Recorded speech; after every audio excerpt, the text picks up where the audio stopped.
అందరూ ప్రేస్తలండి. హల్లెలూయా. నేను వంగల జేమ్స్.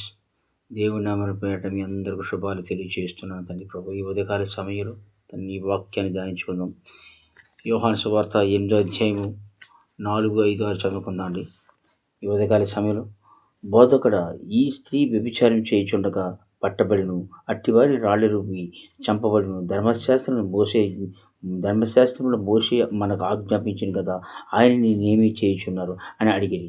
ఆయన మీద నేరం మోపాలని ఆయన శోధించిరి. హల్లెలూయా, హల్లెలూయా, స్తోత్రం, ప్రైజ్ ది లార్డ్. ఆయన శోధించిరి అంటే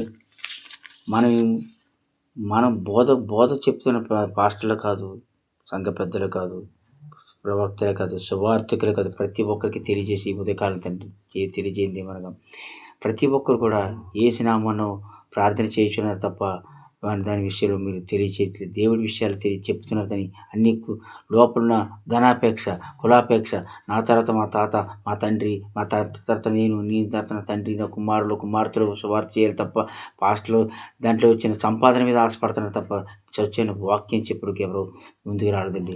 ఎందుకంటే వాక్యానుసారంగా నడుచుకున్న ఎవరు నాకు తెలిసి ప్రతి ఒక్కరు క్రైస్తవులు అంటే సంపాదించుకుంటూ తప్ప ఇంకేమి స్వచ్ఛన వాక్యం చెప్పిన మాయ మాటలు, వేషధార మాటలు, పాపము చూపులతో కూడా చేస్తున్నారండి. దయచేసి వీళ్ళందరినీ క్షమించండి, వారికి తరుణం దయచేయండి, స్వచ్ఛన వాక్యాన్ని బోధించడానికి సహాయం. చూసారండి ఎంత చక్కటి వాక్యము. వ్యభిచారం అంటే మనం కూడా వ్యభిచారం చేస్తే కదండి, మనము చేసిన మాటలు, అబద్ధపు ప్రవక్తలు, అబద్ధపు వేషంతో కూడిన మనం గొర్రెతోలు కప్పుకున్న తోడేళ్ళగా, చర్మం కప్పుకున్నలాగా మనం ప్రవర్తించకూడదు.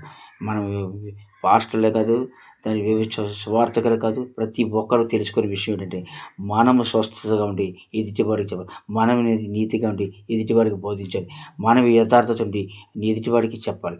ఇది క్రైస్తవులలో జరిగిన విషయం. కానీ ఇవన్నీ రూల్స్ ఎగనిస్ట్గా మారుస్తున్నారు. ఇప్పుడు విశ్వాసాలు కూడా అలాగే తెలియజేస్తున్నాను. దయచేసి మనం ఇప్పుడు కూడా పాపము చొప్పున పాపంతో మాటలు కూడా మనం ఎక్కువ మాట్లాడకూడదు. మనము వీలైతే ఒక వ్యక్తి ఒక డాక్టర్ దగ్గరికి ఎందుకు వస్తాడు? ఆరోగ్యం బాగోలేదని వస్తారు. ఆయనకి స్వస్థపరిచి మందులు ఇచ్చి అన్నీ చేస్తారు. అలాగే మనకు పాస్టర్లు అయిన మన దగ్గరికి వచ్చినప్పుడు మనం ఏం చేయాలి? మనం వారికి మంచి మాటలు చెప్పి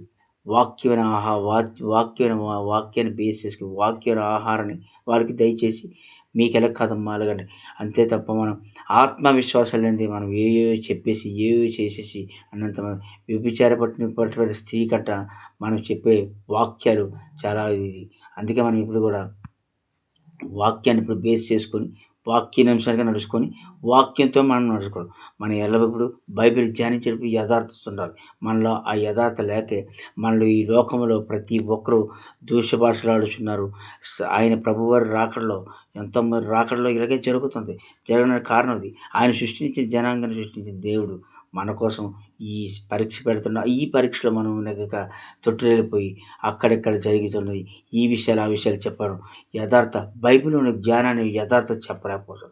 అలాంటి చెప్పే వ్యక్తులకి ఇప్పుడు శోధనలు, కష్టాలు, సుఖాలు, ఎదురింటి వాళ్ళు దూషిపాసలు, పక్కింటి వాళ్ళు దూషిపాసలు, ఇది జరుగుతుంది.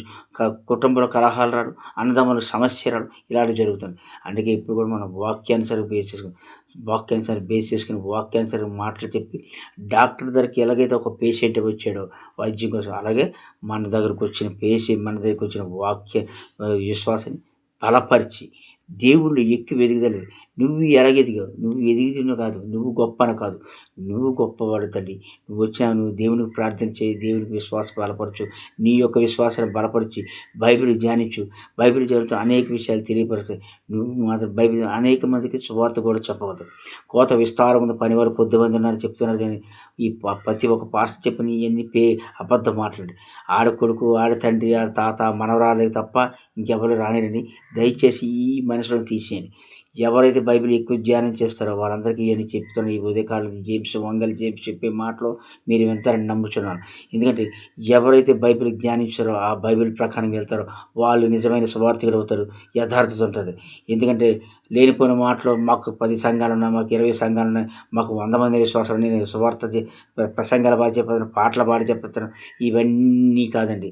దేవుడికి కావాల్సింది యథార్థత, క్రైస్తవానికి కావాల్సిన యథార్థత లేని వారి మనుషులు ఎందుకు మోకాలేసి ప్రార్థన చేసేస్తాను, 10 చేసేస్తాను, ఇది చేసేస్తాను అంటారు కానీ అది కరెక్ట్ కాదండి. మోకాలేసి ప్రార్థన చేయడం, అన్నీ చేసి గంటలు గంటలుగా ఉండడం ఇవన్నీ ఉట్టి మాటలు. మీరు విశ్వాసులారా మీరే గమనించండి. ప్రియమైన దేవుడి బిడ్డలారా మీరే గమనించండి. ఏ ఒక్క విషయం మీరు తోడ్పడుకున్నా దేవుడు మీకు తోడుగా ఉండి మీరే నడిపిస్తారు. మీరు అంతేగాని మీరు వెళ్ళి సంఘానికి వెళ్ళి పాస్టర్ గారిని పట్టుకొని మీరు వెళ్ళి నాకు ఇప్పుడు బాగోలేదు, జ్వరం వచ్చింది అని ప్రార్థన చేయండి అని చెప్పడం కరెక్ట్ కాదు. గలతీ పత్రిక 2 చూడండి. ఆ పత్రికలో మందుల కన్నా విశ్వాసం ఇంతకుముందే చెప్పాను. మందుల కన్నా మందుల మీద విశ్వాసం. ఈ విశ్వాసాన్ని దేవుడిపై ఉంచి మందులు వాడండి. ప్రతి ఒక్క విషయానికి మందులు వాడి మీ ఆరోగ్యాన్ని స్వస్థపరచుకొని ఇంతకుముందు వీడియోలు చెప్పాను.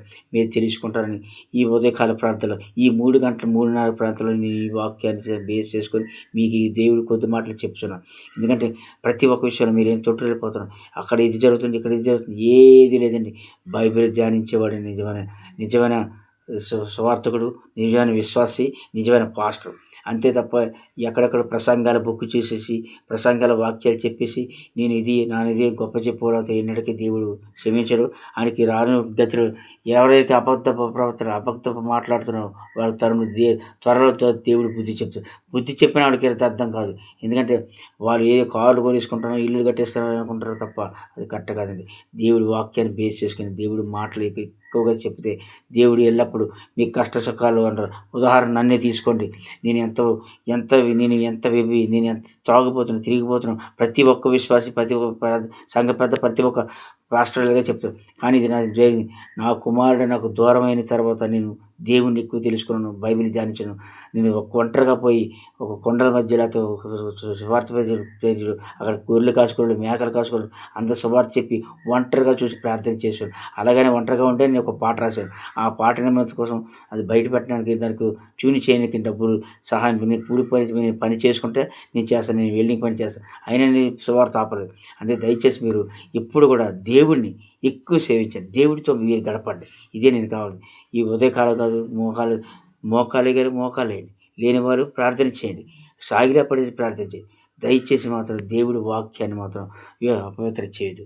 మీ అందరికి అదే చెప్తున్నాను. ఎందుకంటే మనం చెప్పే మాటలో విశ్వాసాలు అమ్ముతారు, మనం చెప్పే పాటలో విశ్వాసాలు అమ్ముతారు. మనం బలిపీఠం కూర్చొని మనం చెప్పే మాటలను వాళ్ళు ఎంతో గొప్పగా అమ్ముతారు. కానీ మనము పాస్టర్లు కాదు, ప్రవక్తలు కాదు, ఎవరైనా సరే బలిపీఠం మీద కూర్చొని ఉండకూడదు. కింద కూర్చొని వాక్యం చెప్పేవాడు నిజమే యథార్థం లేదు. నేను ఇదే నమ్ముచున్నాను. విశ్వాసాలతో సహా మనం యేసు ప్రభువారు పనివారు మనకు పని ఇచ్చాడు. కోత విస్తారం పనివారు కొద్దిమంది వరకు మనకు పని కనిపించింది. ఆ పనిని విశ్వాసం వచ్చి నీతి నిజాతిగా చెప్పాలి. కానీ చెప్పట్లేదు ఈరోజు. పాస్టర్ ఎంత సంపాదించాడు, ఈ పాస్టర్ ఎంత సంపాదించాడు, వీడు ఎంత సంపాదించాడు అనుకుంటున్నారు తప్ప. కానీ అది కరెక్ట్ కాదండి. అది దేవుడు మేము విశ్వసించాడు. ఈ పరలోక రాజ్యాన్ని కూడా చేరాడు. నిత్యము దేవుని సాధించాడు. ఏమైందండి, మీకు కష్టం వచ్చింది, ఏది వచ్చినా సరే దేవుడితో మీరు మాత్రం దేవుడితో యథార్థత ఉండండి, దేవుడితో సావాసించండి. దేవుడే తప్ప ఇంకెవరు లేరు. మీకు పాస్టర్ గారు లేరు, ఈ సంఘ పెద్దలు లేరు, ఎవరు లేరు. దేవుడి బైబిల్ ధ్యానించుకుంటూ మీరు ఇప్పుడు చెప్పండి. ఈ వాక్యం చేసుకొని ఈ యోహాను సువార్త 8:4-5 చూడండి ఎంత చక్కగా. బోధకుడ ఈ స్త్రీ వ్యభిచారం చేయుచుండగా పట్టబడిను, అట్టివారిని రాళ్ళు రువ్వి చంపబడిని ధర్మశాస్త్రం మోషే ఆజ్ఞాపించిన కదా, ఆయన్ని నేనేమి చెప్పుచున్నాను ఆయన అడిగిరి. చూసారండి, నేనేమి చెప్పుచున్నాను అడిగి ఆయన మీద మనం దేవుడి యొక్క మాటలు ఏందో బైబిల్ గ్రంథం ఉంది. మేము యేసుప్రభు వచ్చి పాపాన్ని ఎత్తిపుచ్చడానికి రాలేదు, పాస్టర్లు ఎత్తిపుచ్చడానికి రాలేదు. పాపాన్ని మనం పుట్టిందే పాపంలోంచి, మనం పుట్టిందే జన్మించింది పాపం నుంచి. మన పాపాల కోసం ఆయన మరణించాడు. ఆయన యేసుప్రభు పాపాన్ని ఎత్తిపుచ్చలేదండి. పాపాన్ని చెప్పమని అమ్మా నువ్వు మారు, తండ్రిని మారు అని చెప్పాడు తప్ప, అంతేగాని నువ్వు పాపం చేసావు, నువ్వు ఇది చేసావు, నువ్వు కానుక నీ పాపాలు పోతున్న పాస్టర్లు చెప్పిన మాటలు నమ్మొద్దు. ఎందుకంటే దొంగ పాస్టర్లు ఉన్నారు, వేషధారణ పాస్టర్లు ఉన్నారు, గొర్రె తోలు కప్పుకుని చర్మం కప్పుకుని తోడేళ్ళు అంటే పాస్టర్లు ఉన్నారు. వాళ్ళు దయచేసి వాళ్ళ మాటలు నమ్మకండి. మీరు ఉదయకాల్లో లేచి బైబిల్ ధ్యానించి దాని విషయాలు పదే అర్థం చేసుకుంటే మీరే పాస్టర్లు అవుతారు, మీరే సువార్తలు అవుతారు, మీరే ప్రతి ఒక్కరితో ఏకీపించి మాట్లాడతారు. నాకు అలాగే నేను ఎవరితో చేసపడలేదు, ఎవరిని ఇన్స్పైర్ చేయరు. నాకు ఇన్స్పిరేషన్ అప్పుడు నాకు ప్రవీణ్ పగడాలి గారు వాళ్ళ యొక్క వాక్యాలు ప్రతి ఒక్క వాక్యం అంటాను. ఎందుకంటే ఆయన యొక్క భావం అటువంటిది. అంబేద్కర్ భావజాలను ఎలా ఉంటారు, ఆయన ఎలా ఉంటారు. కానీ ఆయన లేడు కాబట్టి దేవుడు తొందరగా ఏదో ఒక రాజ్యానికి నిజమైన సువార్తని, నిజమైన విశ్వాసం, నిజమైన సంఘ పెద్ద కానీ పాస్టర్ కానీ ప్రవర్తన కాదు, బోధకుడిని కాదు ఉంచడం. ఇప్పుడు దేవుడు ఏంటంటే స్వచ్ఛమైన వాక్యాన్ని అలాగ అందించి 10 మంది తయారు చేసి వెళ్ళిపోతారు తప్ప పరలోక రాజ్యానికి ఎప్పుడు చేరుతాడు. అందుకే మనం ఎప్పుడు కూడా యథార్థంగా ఉండాలి. క్రైస్తవులని యథార్థంగా ఉన్నవాడే నిజమైన క్రైస్తవుడు. ఈ ఉదయకాల సమయంలో మీకు అందరికి దేవుడి మాటలు ఎందుకు చెప్తున్నానంటే, మీరు విని మీ యొక్క బైబిల్ మనకు దేవుడు అంటే ఎవరో కానీ రూపం అనేది లేదండి. మనకి ఈ బైబిల్ గ్రంథమే దేవుడు. మనకి ఈ బైబిలే మనకు సర్వం. ఈ బైబిల్ మనకి ఇచ్చిన దేవుడు. అందుకని మనం దేవుని ధ్యానించుకు, బైబిల్ కూడా చదివే సర్వం మనం తెలుసుకొని మనం ఎల్లప్పుడూ దేవుడితో ప్రయాణం చేయుచుంటే దేవుడు మనకు సత్కార్యం, మన కార్యములు, మన చదువు విషయాలు, మన ఉద్యోగ విషయాలు, మన ఈ గృహ నిర్మాణ విషయాలు అందరికీ. అదే కాకుండా మనం తెల్లవారు లేచినంటే ప్రార్థన చేయడం, మన కోసం ఇరుగు పొరుగు ప్రార్థన చేసేవాడే యథార్థ క్రైస్తవుడు, నిజాత క్రైస్తవుడు. అన్యులే కాదు విగ్రహార్థులు ప్రతి ఒక్కరికి ప్రార్థన చేయాలి. మన బాధ్యత. దేవుడు మనకి ఇచ్చాడు పని, ఆ పనిని మనం నిజం చేయాలి. అలాగే ఆరోగ్యం లేని వారికి, వృద్ధులకి, గర్భం లేని ప్రతి ఒక్కరికి ఎవరైతే చెప్పి మనకు ప్రార్థన చేయండి బాబు పాస్టర్ గారు అంటారో వాళ్ళు ప్రార్థన నైట్ పూట తెల్లవారుజామున పెట్టేవాడు యథార్థ క్రైస్తవుడు. అది చిన్నదైనా పెద్దదైనా ఎవరైనా సరే అది దయచేసి మనం మనసులో తీసేది. ముఖ్యంగా పని చేయకే పాస్టర్లు అయిపోతాడు. యథార్థం పని చేసి ఉంటే వారికి తెలిసి కష్ట సభకు తెలిసి వచ్చు. నేనైతే వెల్డింగ్ పని చేసుకుంటూ నేను దేవుడి పని చేస్తాను, దేవుడి మాటలు చెప్తాను. ఎక్కడ పని చేస్తే అక్కడ దేవుడి సువార్త చెప్తాను. నా వెల్డింగ్ పని అయినా సరే నేను దేవుడికి తప్ప నేను ఎవరికి తల ఉంచాను. నాకు దేవుడే నరుడు నమ్ముకుంటే యెహోవా దేవుడిని నమ్ముకొని మీరని నేను దేవుడితోనే సావాసం. నేను నెల ప్రతి ఒక్క నా విషయాన్ని కూడా దేవుడే తీర్చాడు. నాకు దేవుడితో సావాసం తప్ప నాకు ఎవరికి లేదు. దయచేసి ఎవరి మాటలు మీరు నమ్మొద్దు. ఆ తైలం పోస్తే ఇది వస్తుంది, ఈ అభిషేకం చేస్తే ఇది వస్తుంది, ఇవన్నీ అబద్ధ ప్రవక్తలు. రాకడ సమీపంలో అభక్త ప్రవక్తలందరూ కూడా పరలోక రాజ్యానికి వెళ్ళారు. నిత్యం అగ్నిగుండంలో అగ్ని ఆగదు, పురుగు చావదన్నట్టు వాళ్ళు సమాధానం చెప్తూ ఉంటారు భూలోకం. అలాగే భూస్థాపన సమీపంలో ప్రతి ఒక్క ఆత్మకి మనం ప్రార్థించేవాడు యథార్థ క్రైస్తవుడు. హల్లెలూయా.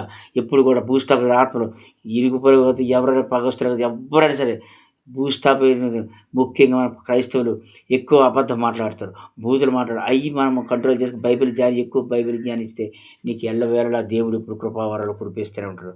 ఆమేన్, హల్లెలూయా. ఎందుకంటే మనం చేసే పనులు, మనం చేసే విధానం దేవుడు ఎప్పుడు గమనిస్తూ ఉంటాడండి. దయచేసి మనం ఈ తీరిక తొట్టు వెళ్ళిపోతున్నాం, మనం ఏవేవో చేసేస్తున్నాం. దయచేసి మన విధానం మార్చుకుందాం, మన ప్రవర్తన మార్చుకుందాం, మన యొక్క స్థితిగతులు మార్చుకుందాం. ఫస్ట్ మనం ఎవరైతే సువార్త చెప్తారో, ఎవరైతే బైబిల్ వాక్యాలు చెప్తారో, బైబిల్ బోధన చెప్తారో వాళ్ళు నిజంగా యథార్థంగా ఉండి చెప్పాలి.